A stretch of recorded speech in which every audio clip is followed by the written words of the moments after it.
Everybody, myself Giriraj Agrawal. मेरे YouTube channel में आप सभी विद्यार्थियों का स्वागत करता हूं।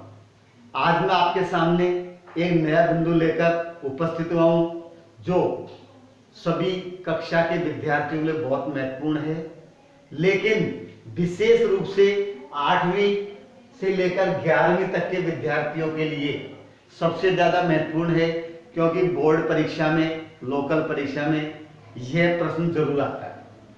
आज का बिंदु है हमारा करेक्ट फॉर्म ऑफ वर्ब। बिंदु क्या है बताइए? करेक्ट फॉर्म ऑफ वर्ब, क्रिया का सही रूप। इसका सीधा सीधा कॉन्टेक्ट टेंस से है।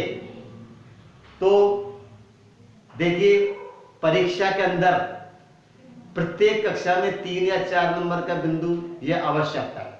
इसलिए मैं आप सभी से रिक्वेस्ट करता हूं कि मेरे इन वीडियोस का नियमित लाभ प्राप्त करने के लिए चैनल को सब्सक्राइब अवश्य करें और मेरे वीडियो नियमित रूप से देखते रहें। आज का बिंदु अपना है वो है करेक्ट फॉर्म ऑफ वर्ब, क्रिया का सही रूप। देखो क्या होता है, परीक्षा के अंदर यह प्रश्न जरूर आता है।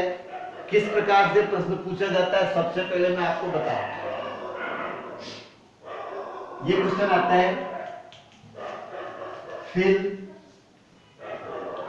इन the blanks with correct form of verb given in brackets.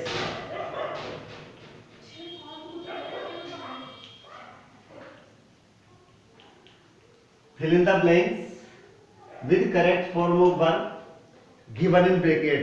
यह प्रश्न इस प्रकार से परीक्षा में आता है। अब इस प्रश्न को हम हल्के से करते हैं। क्रिया का सही रूप भरने के लिए हमें टेंस का नॉलेज होना सबसे ज्यादा जरूरी है। इसके लिए पिछले वीडियोज में मैं आपको टेंस के बारे में बता चुका हूं। जिन्होंने नहीं देखा हो वो मेरे वीडियो की प्लेलिस्ट खोलेंगे, उसके अंदर प्रेजेंट टेंस, पास्ट टेंस और फ्यूचर टेंस अलग प्लेलिस्ट बनी हुई है, उसके हिसाब से उसको आप पढ़ सकते हैं। तो टेंस का नॉलेज होना जरूरी है। तो प्रश्न पूछा जाता है, fill in the blanks with correct form of verb given in bracket. तो पहला, he usually food at noon. कोष्टक में आपको दिया हुआ है ईट। दूसरा वाक्य, she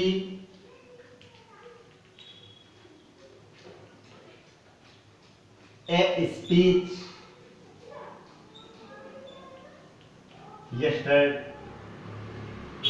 yesterday।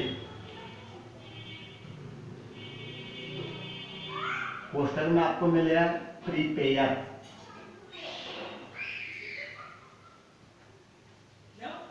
I still working in this factory. पोस्टर में वर्क।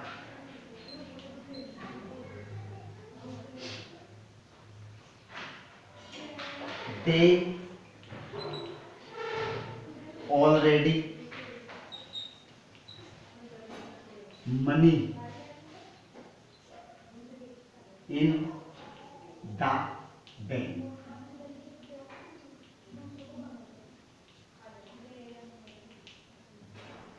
देखिए, इस प्रकार से परीक्षा में प्रश्न पूछा जाता है। Fill in the blanks with correct form of verb given in bracket. अब हमको क्या करना होता है? क्रिया का रूप भरने के लिए हमें क्या देखना होता है? तो सबसे पहले मैंने आपको बताया कि हमें टेंस का ज्ञान होना चाहिए। तो सबसे पहले हम वाक्य का टेंस पहचानेंगे कि यह वाक्य कौन से टेंस का है। फिर नंबर 2 पे आता है, उसमें आने वाली हेल्पिंग वर्ब क्या है, मेन वर्ब की कौन सी फॉर्म का यूज किया जाता है, इस बात को भी हमें देखना होता है। तो अब इसके लिए टेंस कैसे पहचाना जाता है, क्या आप जानते हैं इस बात को? किससे टेंस पहचानते हैं? अगर हमारा वाक्य हिंदी का होता है तो वाक्य के अंत में आने वाले शब्दों के आधार पर टेंस को पहचानते हैं। वाक्य के अंत में आने वाले शब्द के आधार पर हम टेंस को पहचानते हैं। इंग्लिश का वाक्य होता है, उसका टेंस हम हेल्पिंग वर्ब के द्वारा पहचानते हैं। अगर वाक्य में हेल्पिंग वर्ब नहीं है तो मेन वर्ब के आधार पर पहचानते हैं। लेकिन यहां पर ऐसा कुछ भी नहीं है। यहां पर हमको क्रिया की फॉर्म बननी है, तो अब हम टेंस किसके आधार पर पहचानेंगे? तो टेंस पहचानने के लिए इस प्रकार के प्रश्न में हमको एडवर्ब दिया होता है। पहले वाक्य में आपको दे रखा है यूजुअली, दूसरे वाक्य में दे रखा है यस्टरडे, तीसरे वाक्य में दे रखा है स्टिल और चौथे में दे रखा है ऑलरेडी। इस प्रकार से हमें एडवर्ब मिलता है और प्रत्येक टेंस के लिए एडवर्ब निश्चित होता है, तो हमको एडवर्ब के आधार पर टेंस को पहचानना होता है। देखिए पहले वाक्य में सबसे पहले दे रखा है यूजुअली, ये हमारा प्रेजेंट इंडेफिनिट टेंस का एडवर्ब है। तो यहाँ पर प्रेजेंट इंडेफिनिट टेंस में हम क्या यूज करते हैं?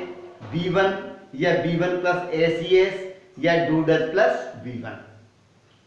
तो यहाँ पर ईट दे रखा है, थर्ड पर्सन के साथ क्रिया में ACS जुड़ता है, तो ये हो जाएगा हमारा ईट्स। तो he usually eats food at noon. She a speech yesterday, तो शी ए स्पीच यस्टरडे। तो यस्टरडे आता है पास्ट इंडेफिनिट टेंस में, तो यहां पर प्रिपेयर का हो जाएगा prepared. I still in this factory, still जो आता है वो हमारा एडवर्ब आता है प्रेजेंट कंटिन्यूअस टेंस में। किसमें आता है बताइए? प्रेजेंट कंटिन्यूअस टेंस में। तो इसमें हेल्पिंग वर्ब इजेमर और क्रिया में आईएनजी हम जोड़ते हैं। तो आई के साथ एम, स्टिल, वर्क का आ जाएगा working. I am still working in this factory. तो ये हो गया। ऑलरेडी दे रखा है इस वाक्य में, ये हमारा है प्रेजेंट परफेक्ट टेंस का। Has, have plus V3 form का हम यूज करेंगे, तो दे के साथ आता है हैव, ऑलरेडी, डिपॉजिट का होता है deposited, third form, they have already deposited money in the bank. इस प्रकार से हम इस प्रश्न को हल करेंगे।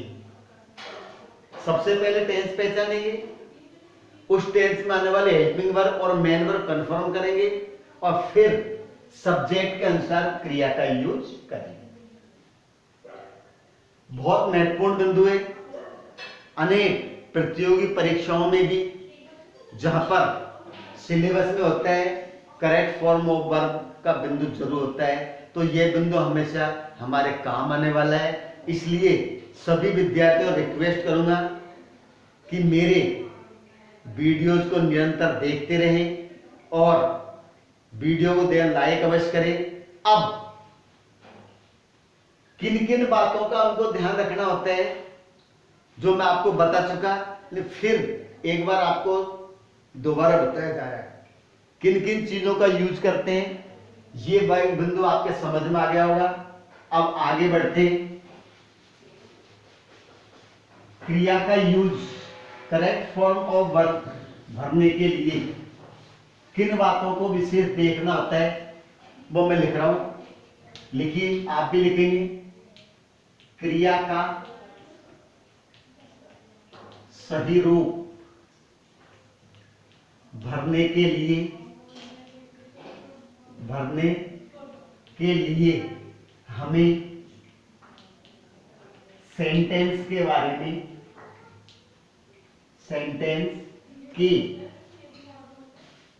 में निम्न जानकारी होनी चाहिए। निम्न जानकारी होनी चाहिए। सेंटेंस के बारे में निम्न जानकारी होनी चाहिए। क्या क्या बात ध्यान रखनी है, जो मैं मौखिक में आपको बता चुका, लेकिन फिर आपको लिखित में लिखवा रहा हूं। पहला, दिया गया वाक्य कौन से टेंस का है। सबसे पहले आपको क्या करना है, दिया गया वाक्य कौन से टेंस का है। बी, सेंटेंस एक्टिव फॉर्म में है या पैसिव। सेंटेंस एक्टिव फॉर्म में है या पैसिव। सी, सब्जेक्ट सिंगुलर है या प्लूरल। सिंगुलर है या प्लूरल, इन बातों का हमको ध्यान रखना होता है, तो आपका ये क्वेश्चन कभी गलत नहीं होगा, ये मैं आपसे पक्का वादा करता हूं। ये चीजें ध्यान में रखोगे, टेंस का नॉलेज होगा, तो आपका क्वेश्चन गलत नहीं जाएगा। देखिए, पहला रहेगा सेंटेंस कौन से टेंस का है। अब टेंस पहचानने के लिए मैंने आपको बताया कि वाक्य में क्या देखा जाता है, एडवर्ब। अगर वाक्य में एडवर्ब नहीं हो तो उस टेंस को पहचानने के लिए कुछ विशेष पहचान अलग से दी होगी, जो हमको पहचानना होगा। फिर एक्टिव फॉर्म में पैसिव, अगर एक्टिव फॉर्म में है तो एक्टिव फॉर्म का यूज करेंगे क्रिया का, और पैसिव में क्रिया की पैसिव फॉर्म का यूज करेंगे। फिर जो क्रिया है उसको सब्जेक्ट के अनुसार लगाते हैं। सिंगुलर है तो सिंगुलर वर्ब, और प्लूरल है तो प्लूरल वर्ब। अब प्रत्येक टेंस को पहचानने के लिए जो एडवर्ब आते हैं उनकी विशेष पहचान आती है, उनके लिए मैं आपको अगले वीडियोज में विस्तार से बताऊंगा। तब तक के लिए मैं आपसे विदा लेता हूं। अगर वीडियो पसंद आए तो उसको लाइक अवश्य करें और कमेंट्स भेजें, और इस वीडियो को अपने सभी साथियों को शेयर अवश्य करें।